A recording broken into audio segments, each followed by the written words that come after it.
Hi there. I'm going to do a review for Back to the Future. This movie came out in 1985.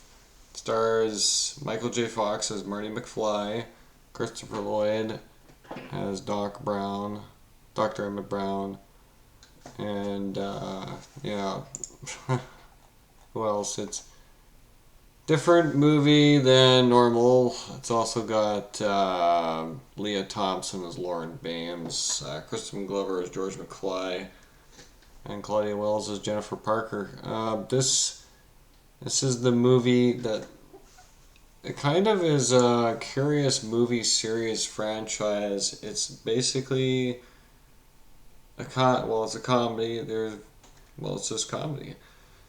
Basically, Dr. Brown invented a time machine. He made a DeLorean into a time machine, and as such, he can go backward and forward through time. And the basic story premise is that Marty McFly is belonging to kind of a semi mildly broken home almost. His parents are kind of lacking in a few things, but actually his family life isn't terribly bad in 1985. It's just there would be a little bit to be desired. The three children aren't that bad.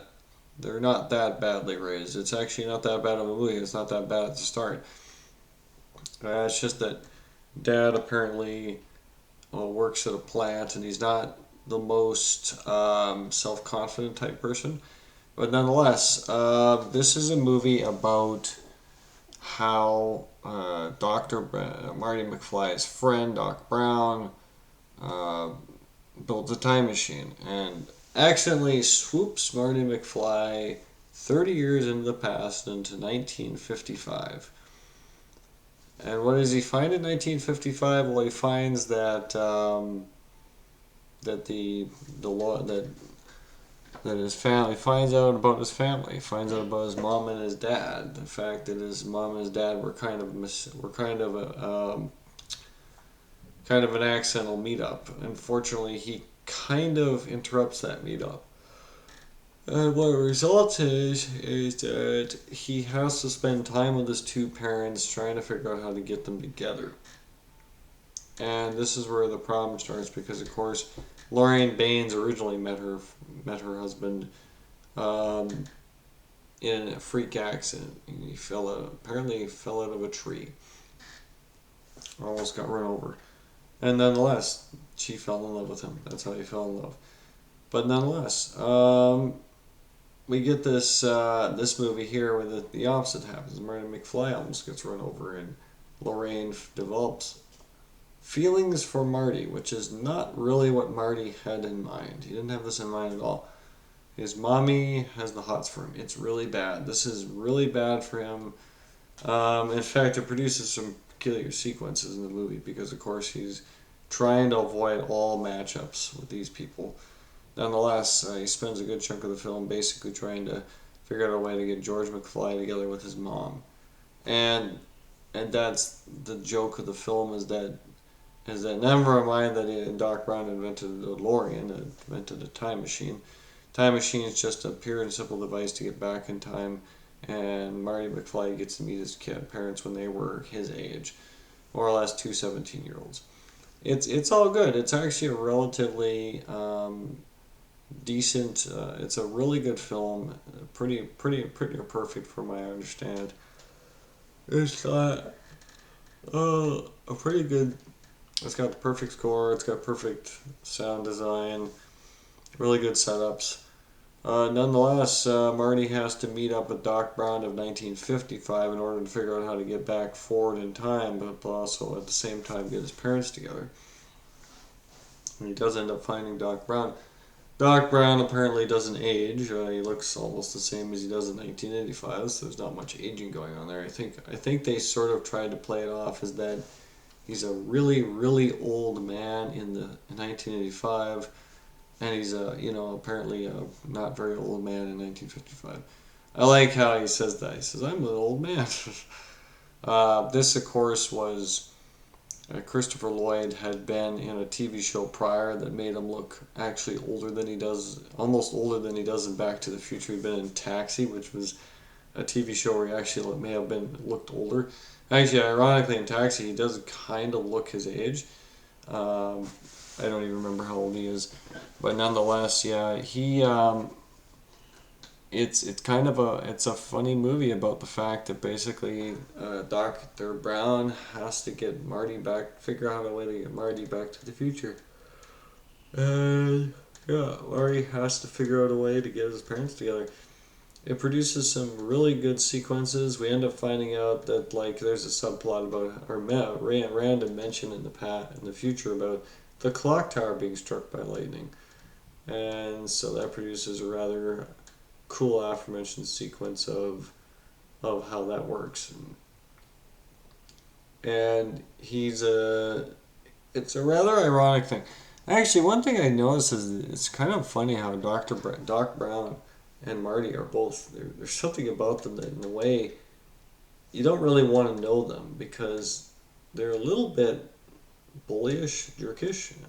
Even Dr. Emmett Brown says, what did your mother ever see in him?" Which is ironic coming from him, considering that Doc Brown has not apparently met too many women in his life. So it's kind of amusing that he would say something like that.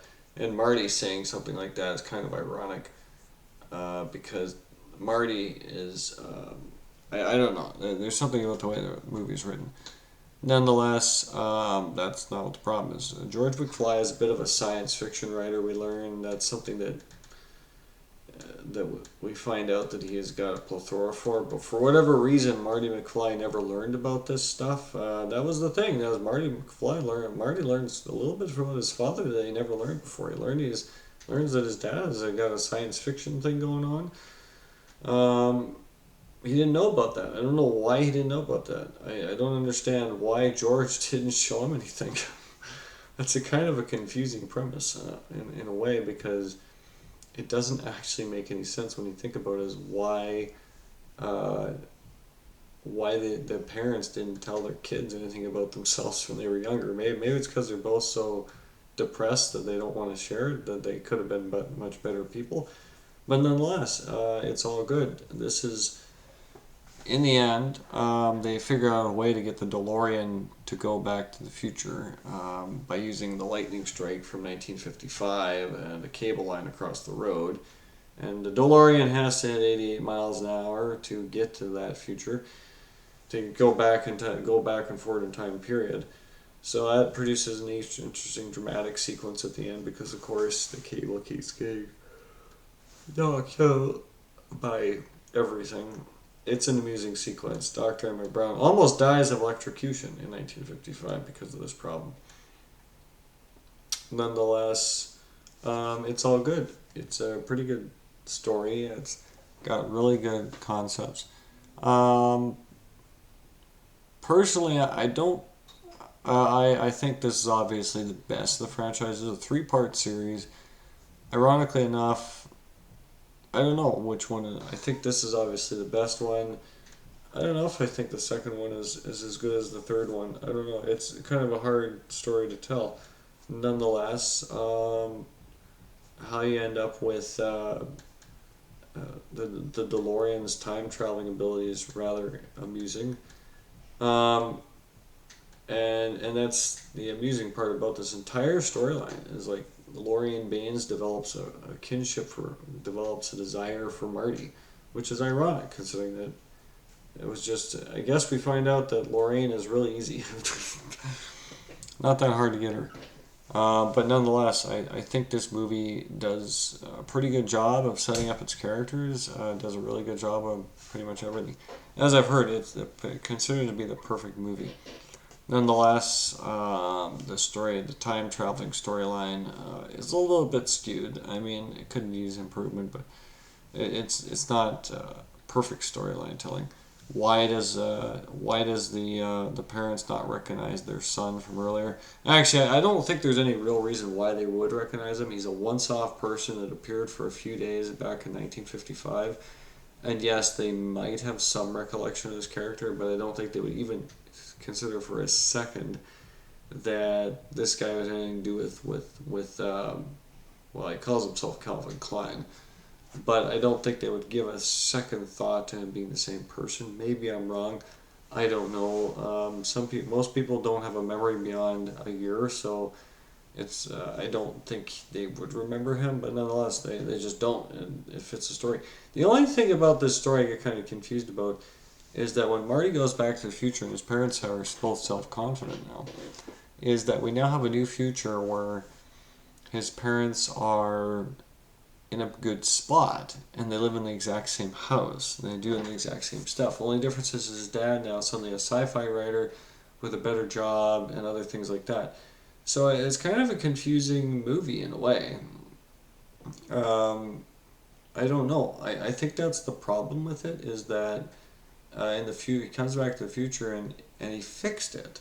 Except how do we know this is the proper fix? Even his brother and his sister are in better shape.